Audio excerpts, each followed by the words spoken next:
ಈ ರೀತಿ ಬಾಂಬ್ ಸ್ಫೋಟ ಮಾಡಿರೋಂಥ ವ್ಯಕ್ತಿಗಳನ್ನು ತುರ್ತಾಗಿ ಬಂಧನ ಮಾಡಿ ಅವ್ರ ಬಗ್ಗೆಯೂ ಕೂಡ ಕ್ರಮ ತಗೋಬೇಕು. ಇಡೀ ಕರ್ನಾಟಕ ರಾಜ್ಯದಲ್ಲಿ ಜನ ನಿಮ್ಮನ್ನು ಕಾಯ್ತಾ ಇದ್ದಾರೆ.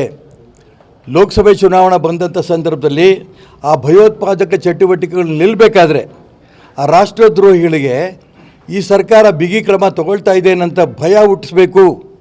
ಇಲ್ಲ ಅಂತಂದರೆ ಆ ರಾಷ್ಟ್ರದ್ರೋಹಿಗಳಿಗೂ ಕೂಡ ಭಯೋತ್ಪಾದಕ ಚಟುವಟಿಕೆ ಮಾಡ್ತಿರೋಂಥ ವ್ಯಕ್ತಿಗಳಿಗೂ ಕೂಡ ಈ ಸರ್ಕಾರ ತನ್ನ ತಲೆ ಬಾಗಿಸಿದೆ ಓಟಿಗೋಸ್ಕರ ಅನ್ನೋಂಥ ಭಾವನೆ ರಾಜ್ಯದ ತುಂಬ ದೇಶದ ತುಂಬ ಬರುತ್ತೆ.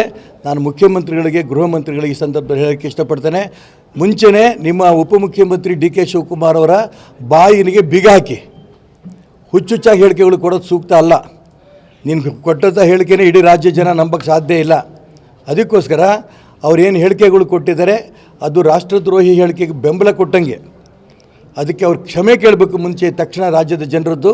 ಮತ್ತು ಯಾರು ಈ ದೇಶದ್ರೋಹಿ ಚಟುವಟಿಕೆಗಳು ಮಾಡಿದರೆ ಅವ್ರ ಬಗ್ಗೆ ತಕ್ಷಣ ಮುಖ್ಯಮಂತ್ರಿಗಳು ಗಮನ ಹರಿಸಬೇಕು ಮತ್ತು ಇಂಟೆಲಿಜೆನ್ಸಿ ಫೈಲು ಅಂತ ಮುಖ್ಯಮಂತ್ರಿಗಳು ಒಪ್ಕೋಬೇಕು.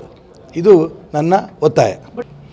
ಈ ರೀತಿ ಬಾಂಬ್ ಸ್ಫೋಟ ಮಾಡಿರೋಂಥ ವ್ಯಕ್ತಿಗಳನ್ನು ತುರ್ತಾಗಿ ಬಂಧನ ಮಾಡಿ ಅವ್ರ ಬಗ್ಗೆಯೂ ಕೂಡ ಕ್ರಮ ತಗೋಬೇಕು. ಇಡೀ ಕರ್ನಾಟಕ ರಾಜ್ಯದಲ್ಲಿ ಜನ ನಿಮ್ಮನ್ನು ಕಾಯ್ತಾ ಇದ್ದಾರೆ.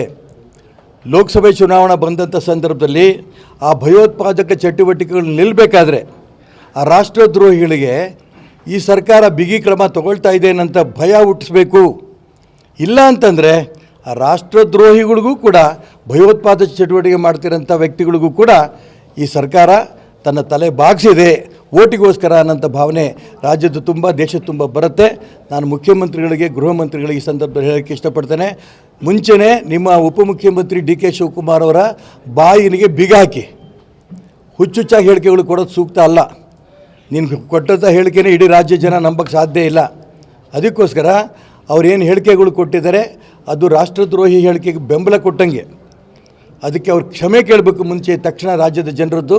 ಮತ್ತು ಯಾರು ಈ ದೇಶದ್ರೋಹಿ ಚಟುವಟಿಕೆಗಳು ಮಾಡಿದರೆ ಅವ್ರ ಬಗ್ಗೆ ತಕ್ಷಣ ಮುಖ್ಯಮಂತ್ರಿಗಳು ಗಮನ ಹರಿಸಬೇಕು ಮತ್ತು ಇಂಟೆಲಿಜೆನ್ಸಿ ಫೈಲು ಅಂತ ಮುಖ್ಯಮಂತ್ರಿಗಳು ಒಪ್ಕೋಬೇಕು. ಇದು ನನ್ನ ಒತ್ತಾಯ.